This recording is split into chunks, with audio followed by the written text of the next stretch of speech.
Hello everyone, welcome back to another episode of Point of Insanity Game Studios' Geekery in General podcast. Today we're going to be taking a look at some more of my favorite urban legends, SCPs, and creepypastas.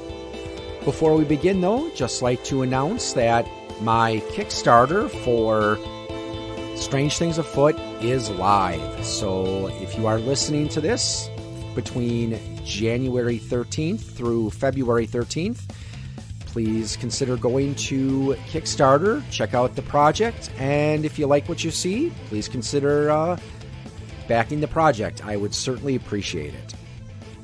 So since I have been working on this project, I have been doing a lot of reading up on urban legends, listening to creepypastas, and trying to learn a little bit more about some SCPs because I find them interesting and some of it has inspired the test campaign I was doing. So that's why we're going to take a look at 13 more of my favorite creepypasta, urban legends, and SCPs. So to start at number 13, SCP-999, the Tickle Monster. One of the reasons I like this SCP is it's a far cry from most of the entities that you read about on the SCP Wiki. It's not something that is going to kill you and suck out your brains. It appears as a small little amorphous glob. And anyone who comes in contact with SCP-999 gets a feeling of happiness and euphoria. And the creature will try to find people who are hurt or sad and try to cheer them up. But this cute little friendly creature does have a little bit of an unusual backstory to it. It is connected to another SCP, and that is SCP-231. These are actually 7 girls who were captive of a satanic cult that worshipped an entity called the Scarlet King, which is an entity that is believed to represent fear and evil incarnate. These girls were all impregnated by the cult, and the first 6 SCP-231s unfortunately gave birth to monsters and ended up dying in the process. Now, the Foundation figured that once the last girl gave birth, it would bring about the end of the world. So they initiated a procedure called 110 Montauk, which was supposed to be able to prevent this from happening. It caused extreme negative emotions and reactions in the people who were partaking in this procedure. But eventually, the Foundation decided to let the girl give birth, and she gave birth to SCP-999. It's said that, despite its appearance, it's actually a great hero, and he will eventually fight the Scarlet King.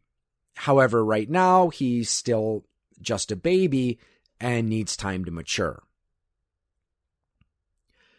Number 12. Gas Station Jack. Now, this is actually a series of several creepypastas involving a character named Jack, who works at a gas station in a backwoods town. He has a unique disability that prevents him from sleeping, and he usually works the late shift at the gas station. I've listened to a few of the stories on another podcast I listened to called Creepy, and I recently listened to their series of Christmas stories. Now, one of the things that's funny about this creepypasta series is supernatural events seem to be commonplace at this gas station. For example, in one episode, the narrator was talking about a ghost of a cowboy that haunts the bathroom. And there's also another one where Jack thought he was going to die because it looked like death had come for him. But as it turned out, it was actually just a fan who had written some fan fiction about him and was apparently planning on kidnapping him. But in this Christmas series, the story involved some sort of a shape-shifting creature as well as a demonic figure. And the protagonist didn't seem to be freaked out about any of this at all. It's like, oh, a demonic entity. Just another day at the gas station. So, highly recommend checking out Gas Station Jack stories if you are so inclined. Number 11, The No End House. I like this one because it reminds me of an urban legend that I've talked about before, and that is the story about the haunted house that is so scary no one has ever finished it. In the story, the narrator talks about how he was told about a haunted house building that had 9 rooms. And if you got through all 9 rooms, you won $500. Now, the first room was pretty tame. It was decorated with the kind of things you would usually find at your local department store. However, the rooms become progressively weirder and progressively more terrifying. Well, eventually he does manage to make it through, and when he returns to the lobby, there's an envelope there with his $500. But when he gets home, he sees there's a number 10 on the door, implying that the whatever experiences he just endured are going to be added on, and he hasn't finished the house, so he's probably cursed to keep going through all these terrifying experiences. Number 10. Lost Episodes. I talked about lost episodes in my first top 13 favorite SCPs, urban legends, and creepypasta. In that episode, I was talking about lost episodes as a genre. However, not too long ago, I listened to a creepypasta about lost episodes, and this creepypasta attempted to explain the origin of all these other lost episode creepypastas. It said they were created by a man named Sid, who was a skilled artist and animator. Someone who knew him during his childhood said he would rent movies, edit the footage, and return it to the store with his version of the tape. He was so good at it that he could edit any footage together and make it look like it belonged there, that it was extremely convincing. So he was said to be responsible for several famous lost episodes, such as Squidward's suicide and Dead Bart. However, the tale takes a dark turn when the narrator decides to visit Sid's house. He finds it in a state of severe neglect and disrepair. He breaks in and discovers that Sid's parents had been murdered, and Sid's dead body is propped up in his garage studio with wires connected directly into his brain. Number 9. SCP-458. Now, if there was a list of SCPs that I wish were real, this would be number 1 on that list. It looks like a box of Little Caesars pizza. However, the box has proven to be indestructible, and no attempts to damage it have been successful. However, when held by someone, and that person thinks of pizza, the box will materialize whatever type of pizza the holder wants. However, it doesn't have to be just Little Caesars pizza. It's said that it can create other brands of pizza, as well as homemade pizzas. Number 8. The Hook-Handed Man. This is an urban legend from the 1950s, and like many old urban legends, there are many different variations. The most common one is that 2 teenagers are on their way home from a date, and they decide to stop at the local Lover's Lane. While there, they are interrupted by a news broadcast about a man who escaped from a local institution, and he was considered extremely dangerous and had a hook for one of his hands. Well, the couple hears a scraping sound. They get freaked out, drive away. Now, at the end of the night, when they finally get home, the boy gets out of the car and he notices that there is a hook dangling from the side of the door. Some versions, however, don't have a happy ending. Some variations of the legend say that the hook-handed man managed to murder the two teenagers. So this one probably was meant to be a morality tale because back in the 50s, they had a lot different view of love and romance and sexuality than we do today. So this was supposed to be one of those little morality tales about why you don't go driving off to the middle of nowhere to make out with your boyfriend or girlfriend, because you never know when the hook-handed man is going to show up. And I suppose to some extent we can say this trope has continued because you look at a lot of the slasher movies that were popular in the 1980s, usually the people who are first to die are the ones that go off into the woods for a little romantic time, and that's usually when you know that they are going to be killed by the monster or the serial killer. Number 7. Siren Head. This is a creepypasta about a strange creature that is similar to Slender Man in that it's tall and thin. However, Siren Head is a lot larger, being about as tall as a telephone pole. Instead of a head, he has 2 megaphones attached to a long pole coming out of his spine. Now, his skin is said to be similar to that of rusty metal, and the megaphones each has a mouth full of teeth. It's said that he could make a variety of sounds, such as random words, or the unnerving wail that you would expect to hear from an emergency siren. Trevor Henderson, the creator of Siren Head, implied that it might not be a unique entity, but actually just a single individual in its species. And there's also been other pictures people have made, including ones that show a figure similar to Siren Head in cave paintings, implying that this entity, whatever it is, has been with us for a very long time. Number 6. Underwater pyramids in Rock Lake, Wisconsin. Now, this is another one of those urban legends, or maybe some people might say it's actually closer to folklore, that is actually very near and dear to me. Rock Lake is located in a town called Lake Mills, and I have family that used to live there. I think some of them might still be there, I'm not sure.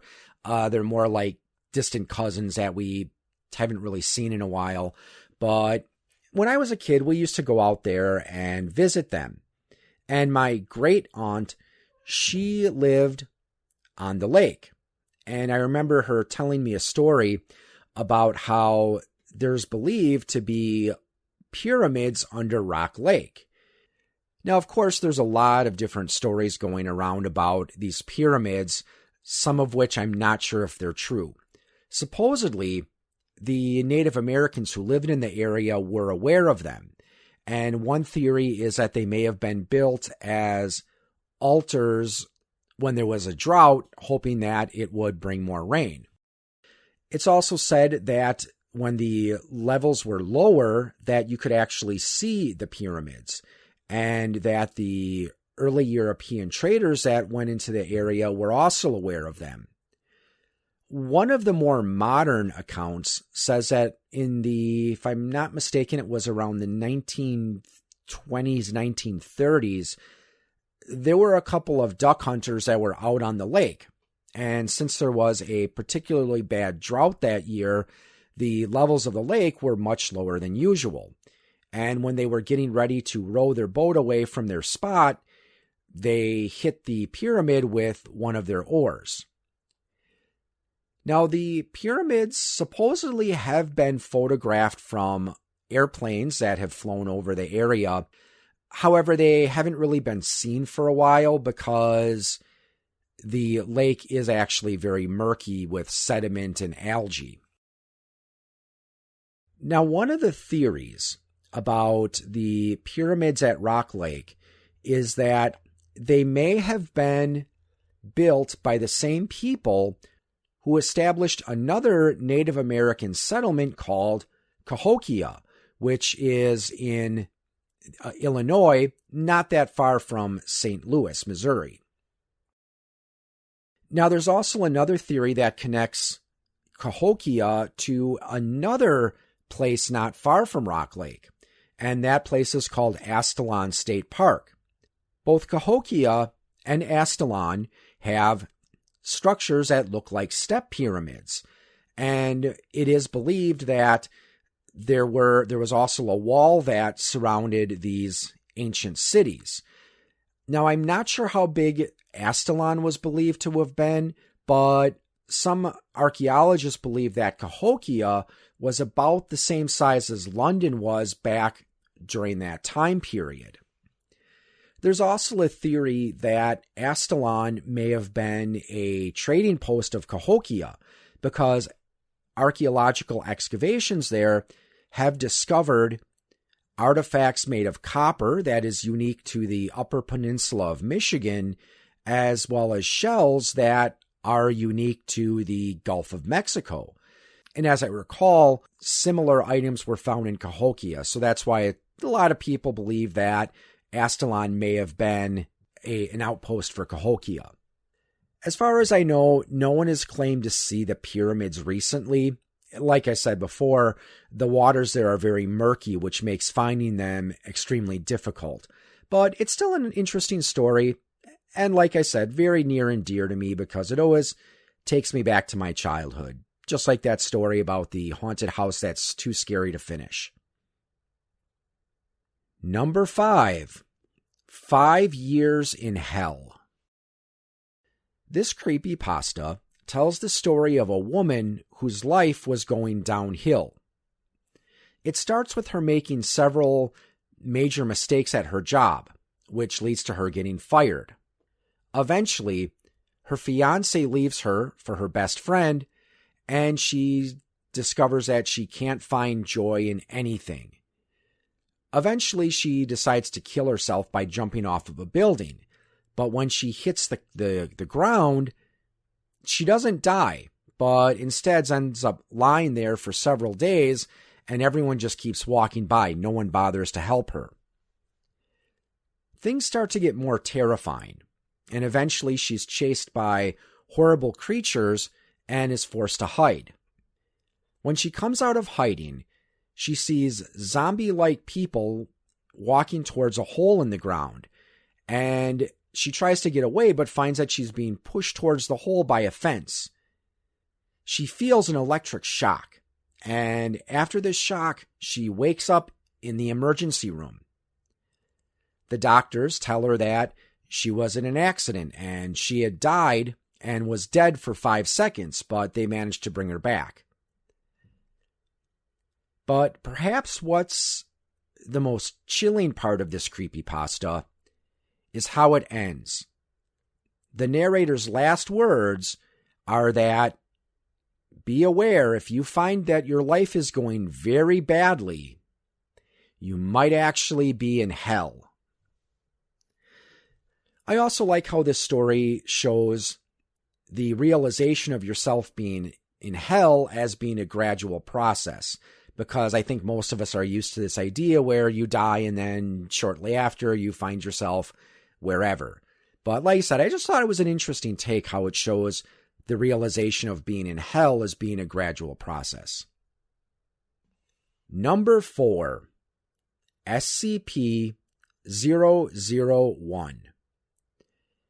There's a couple of different stories out there claiming to be the real SCP-001, and both of them do claim to have to do with the origin of the SCP Foundation.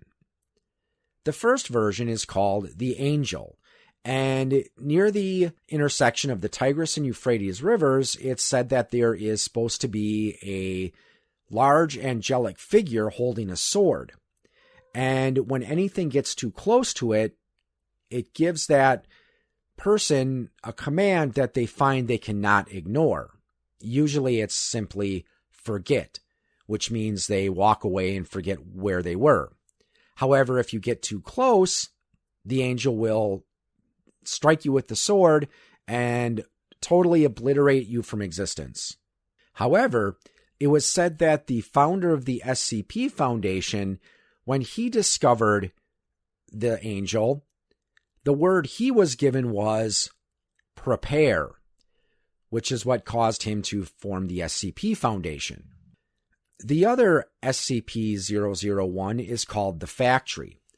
So this was a factory that was established in the 1800s, and it was said to be huge. It was so big that it could produce just about anything, and it also provided housing for the workers. It was said that you could be born, live out your life, and die in the factory without ever having to leave it. However, the owner of the factory treated the employees very badly, and it was said that if you got too injured to work, you were dragged away by security and never seen again. The factory supposedly was able to make several unusual items, such as hammers that only worked on human flesh or toy guns that shot real bullets. Eventually, one of the workers managed to escape and was able to tell the president of what was going on in the factory. So President Grant assembled a team of special forces to go in and attack the factory.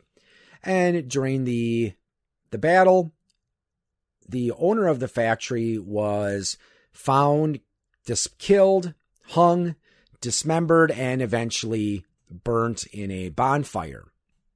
Well, the people who were in charge of this mission to take over the factory, of course, had different views of what should be done with the unusual items that were found there. And some of them wanted to use it for profit, others wanted to destroy all of these items, and others wanted to just contain and study them. Well, the early SCP Foundation, they were hunting a race of creatures that were known as fairies. And one day the fairies attacked the factory, destroying almost every one. Well, the narrator manages to escape the fairies and finds himself in a room confronted by the charred remains of Anderson, the man who had been running the factory.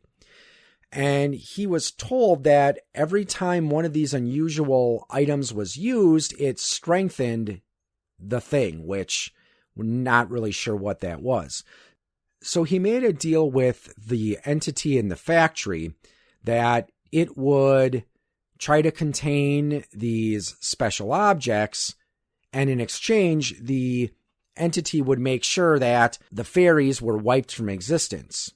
However, the factory demands a sacrifice of at least one person every day. Otherwise, it's believed the fairies will return. So I just find it's interesting that there's a couple different versions of what the supposed real SCP-1 is and how it connected to the formation of the SCP Foundation.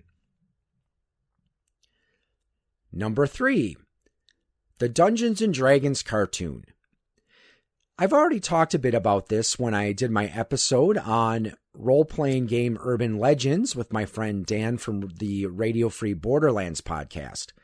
But I think it deserves a place on the list because, again, the D&D cartoon always does take me back to my childhood. So there's a couple of urban legends that have gone around about this series. One of them is that the kids eventually did make it home in the end, which, as we discussed on that one episode, there was an episode where the kids did make it home, but Venger followed them, and they found out that their weapons were powerless on Earth, so they had to go back to the realm and so Venger would follow them instead of Venger wreaking havoc on our world. But perhaps the urban legend about the cartoon that's not as well known is that the original plan for the cartoon is that the kids would eventually find out they died on the ride, that they were in hell, and the dungeon master was actually the devil. Remember, this cartoon did air during the Satanic Panic. But the creator of the show, one of the main writers, did confirm that, no, that's not true. There never was any plans to reveal that the kids died and were in hell, and that the dungeon master was actually Satan. Number 2. Guitarist learns how to play a complicated guitar riff only to find out that it was actually 2 guitarists playing that song. So this is another one of those urban legends that's been around for a while, at least a few decades. And the story goes that there was a young guitarist who listened to this song and he was trying to teach himself how to play that song. But this riff was just so complicated, it took him a long time before he eventually found out how to play it. But he then finds out that that riff that was really complicated was actually performed by 2 guitarists, not 1. So obviously this guitarist would have had a great deal of skill to play something that normally only 2 people would play. And there's a variety of respected guitarists that have been attributed to this legend, including Eddie Van Halen, Eric Clapton, and Joe Walsh. Speaking of Eddie Van Halen, this brings us to number 1. You don't get to be one of the most successful rock bands in history without having a few stories told about you. And number 1 on this list is that Van Halen destroyed a dressing room because of a bowl that had brown M&Ms in it. Now, one of the reasons I like this urban legend is because there is actually a little bit of truth and reality to this legend. Now, the original version of the legend goes that the band requested several things to be ready in the dressing room area, including a bowl of M&Ms that had all of the brown ones picked out. The legend says that while they were performing a show in New Mexico, they found that this request was not honored, and as a result, the band trashed the backstage area and did thousands of dollars worth of damage to the venue.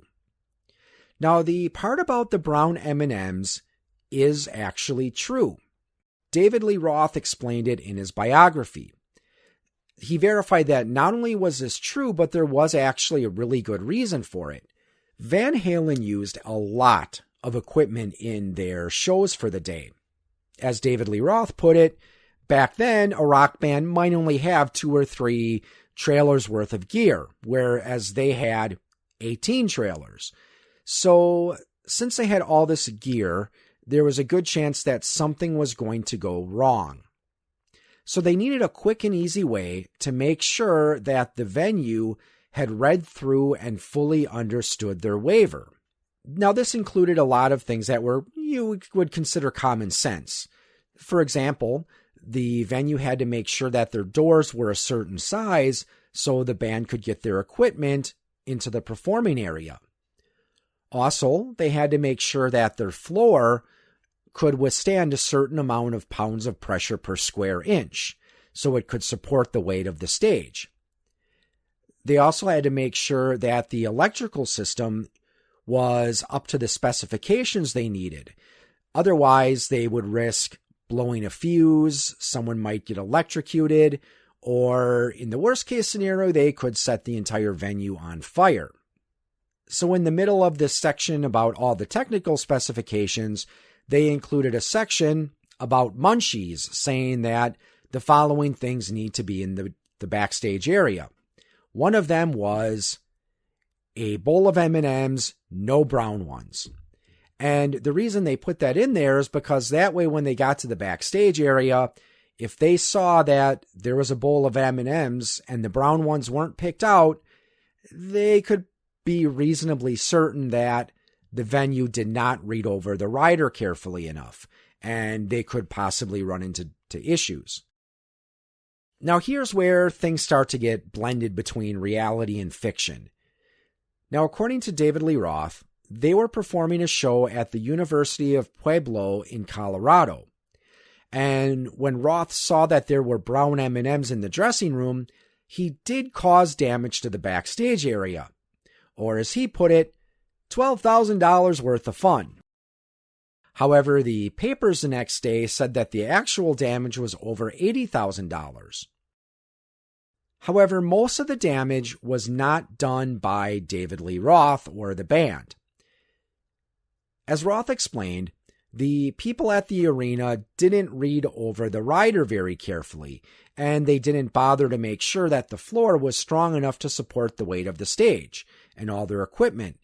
But since the university didn't read that part, they didn't know that their floor couldn't support the weight of the stage, and it ended up sinking through the floor and causing several thousands, tens of $1,000s worth of damage. Not long after that, they saw the headlines where it said that the band did $80,000 worth of damage because of a bowl that had brown M&Ms. So you might wonder, why did the band not really go out of their way to dispute this urban legend? Well, to quote David Lee Roth himself, "Who am I to get in the way of a good rumor?" So there you have it. 13 more of my favorite urban legends, creepypastas, and SCPs. So hope you enjoyed the episode, and thanks for listening, and have a good evening, or morning, or afternoon, whatever it is, wherever you are, and happy gaming. Hey! This is Adventures Anthology, or what we lovingly call D&D-AA. We're a native Green Bay group of 4 players and our DM, Micah Brault, who all come from different backgrounds and have different experiences and skill levels within Dungeons & Dragons. Our campaign takes place in a created homebrew universe of various genres, and we have a tasty cocktail drink every session. We'll have one-shots with special guests like Blake McClellan from Mindless Productions. We run raffles for miniatures, and potentially we'll do some meetups in the future. So come check out our website and join the conversations at Adventures Anthology on Spotify. So if you like Dungeons & Dragons, role-playing, and drinking shots to craft cocktails, check us out. Thank you.